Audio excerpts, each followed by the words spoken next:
Hug Nation is actually not about physical hugging at all. It uses the metaphor or the idea of a hug, in that a hug is when two people join, and in a good hug, your ego dissolves and the me becomes a we in that moment, and you sink in and you open your heart and you feel another's energy and you give love and you feel love and you vibrate and you breathe in that space of oneness. And it can be transformative, and it can release oxytocin and all sorts of good things. And if you're a hugger, you know how special it can be. If you're not a hugger, well, I would say get practicing.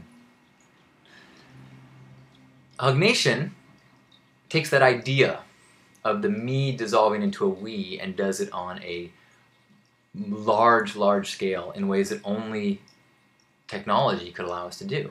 So for this gathering of Hug Nation, we all allow our egos to dissolve, try to let go of our identities and our roles and the things our to-do lists, and simply to be present and connect and share a vibration of love, recalibrate our hearts to the we that we know that we are capable of.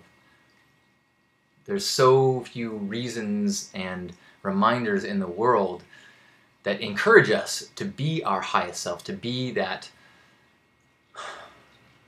vessel of love, to be a compassionate entity. There's not enough rewards for that. All we see as rewards is people of like working at an angle, figuring, beating the system here. Those are the heroes that we have so often.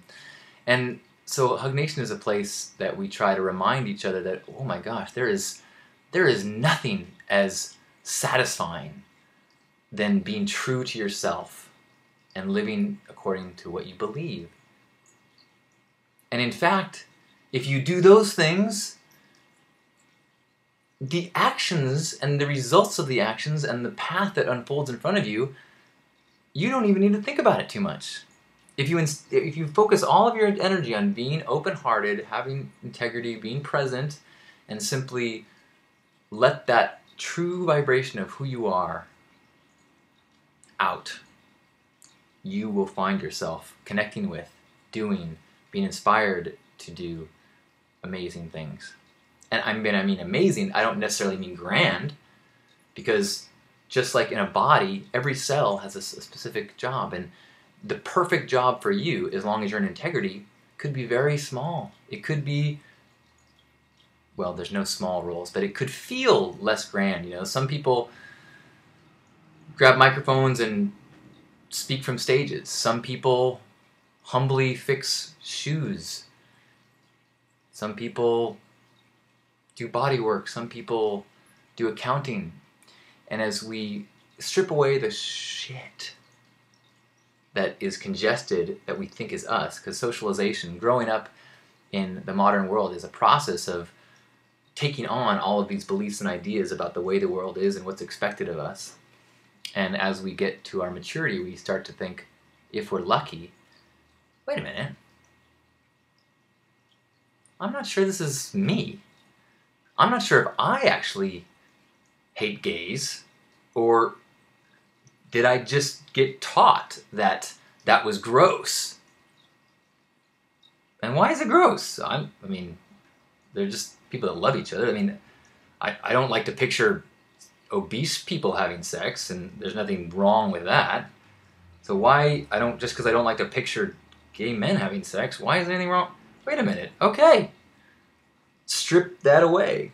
I no longer believe that anything is wrong with love between same sexes, or a million other things that are beliefs that we think is us, and then we start to strip away. And so the process of a spiritual path and the reminders of Hug Nation is trying to facilitate that uncovering, that recalibrating of our heart to our true selves, and trying to find other like minds that resonate on that, so that when you're alone in the wilderness singing your song, it kind of feels lonely and like it's just swallowed up by the vastness. But when you've got hundreds of people singing that chorus, their voice helps you to sing louder, helps you to hear the song louder, And you all work together to elevate, which is hugely important when you live in a world that does not encourage that. So Hug Nation is a setting aside time, intention to recalibrate your heart, to remind yourself who you are, and to try to take in some reminder or practice of love and positivity. Because I think it's all, it's all related. Finding your joy, acting from love, being present, and then being a vessel of those things so that you can share those things with the world. Not from a place of, I need to change the world, but simply, I need to be true. And the way that I illuminate from that place will change the world. I just know that it will. Small, large, we are always changing the world. Everything we do impacts the world. So we just stay in integrity and know that that alignment with truth will steer us in the right direction in ways that our thoughts and ego mind can never be trusted in the same way. And that's a process of learning when it's your ego, when it's your socialization, when it's your true self, and that's why we come together, to help each other get that and feel that. And I think that occasionally when you do feel that you're in the flow, you just need to feel it every once in a while to know that, okay, that's real, and that's where I want to be more often, and that's what my faith is about, and knowing that that is possible. So welcome if you are here for Hug Nation. It includes a weekly podcast that's been going for over 10 years, live events at festivals, lectures and talks, and I do life coaching as well.